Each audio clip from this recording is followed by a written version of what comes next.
Are you still stuck with outdated gear while everyone else is showing off their shiny purple Tier 2 weapons? Still getting wrecked in dungeons and outmatched in PvP?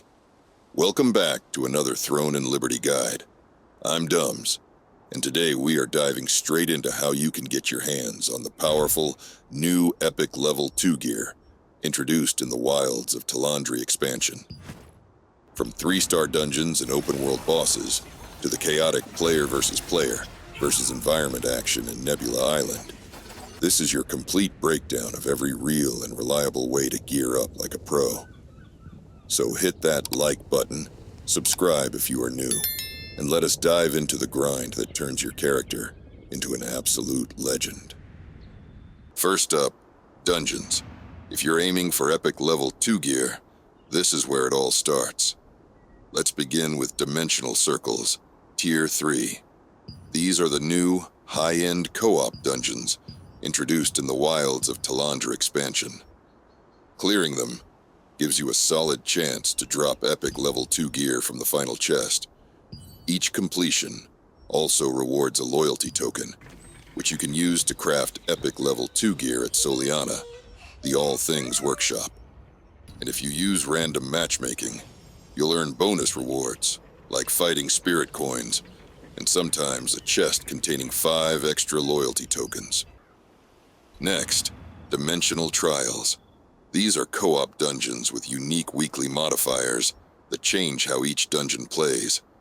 They rotate every week, and to unlock one, you must first clear the same dungeon in Tier 3 Dimensional Circles. Finishing a trial gives you another loyalty token and a chance at Epic Level 2 gear from the final reward chest. Then we've got the Hall of Illusion. This is a solo dungeon you can run 3 times per week. Each clear gives you a shot at Epic Level 2 gear, along with another loyalty token. So whether you're running with a group or going solo, these 3 dungeons are a solid and reliable path to gearing up in purple. Now let's talk about the open world. With the Wilds of Talandre expansion, several new open-world dungeons were added. These areas are packed with enemies that have a chance to drop Epic Level 2 gear directly. But here's the catch. Farming these zones consumes abyssal contract tokens. So make sure you're using food that increases token efficiency, like crab meat pie, to get more value per kill. Also, keep in mind that when night falls, these open-world dungeons become PvP-enabled zones, so be careful out there. Now, to make that grind more rewarding, you can use contract selection chests. Each week, you can buy up to 6 of these chests from the Sandries merchant in town. When you open one, choose the Talandre region, and you'll receive contracts tied to the new open-world dungeons. Completing one of these contracts rewards you with 1 loyalty token and an epic gear pouch. The type of pouch depends on the dungeon's location. For example, clearing contracts in Burkent Estate gives you Spineflower pouches, which can drop Epic Level 2 gear.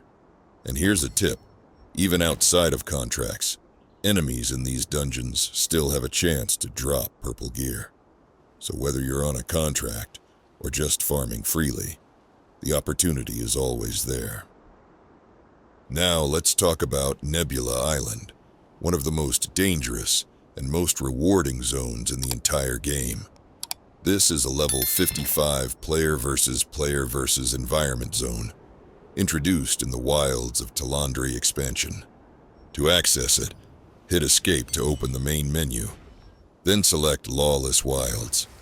This will bring up the Nebula Island entry screen, where you can check your current playtime, expected rewards, and the event schedule.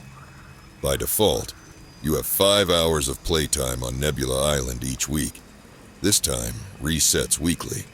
To extend it, you can use Nebula Charge stones. Each stone adds 30 minutes of playtime, and you can acquire them in various ways, including drops from mobs at events on the island, the Battle Pass, and the Auction House. But only older stones, since new ones are character-bound as of March 27th.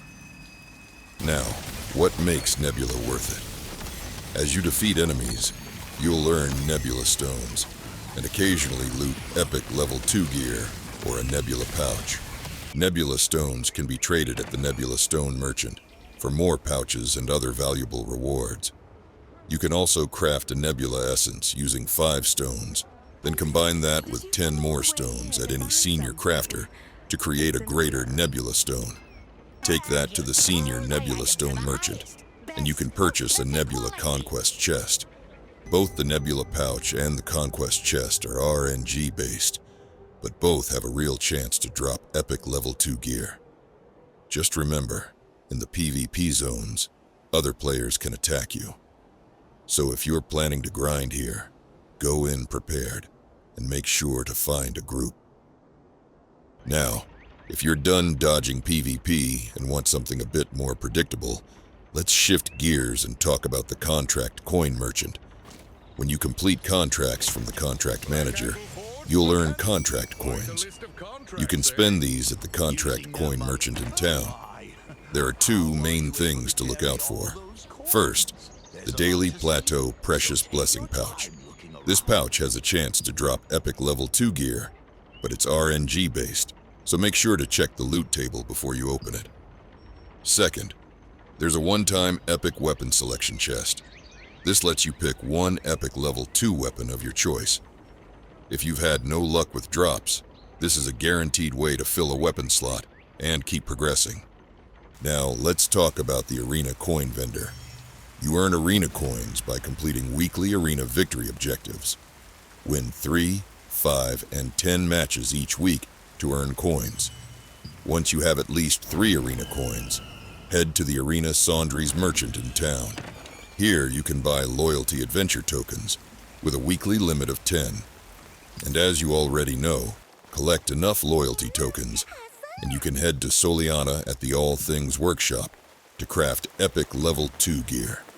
So while it's not a direct drop or a pouch, this is a consistent and PvP-focused path to work toward your next piece of gear, especially if you're competitive in the arena.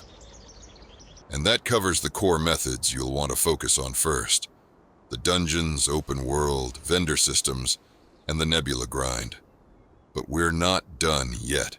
In Part 2, we'll cover everything else, including world bosses, resistance medals, guild raids, transmutation, and auction house strategies. There's still plenty more to come. I'm Dumms, and if this guide helped you out in any way, make sure to drop a like, subscribe, and turn on notifications so you don't miss what's next. Got a question? Hit the comment section below. Thanks for watching, and I'll see you in the next video.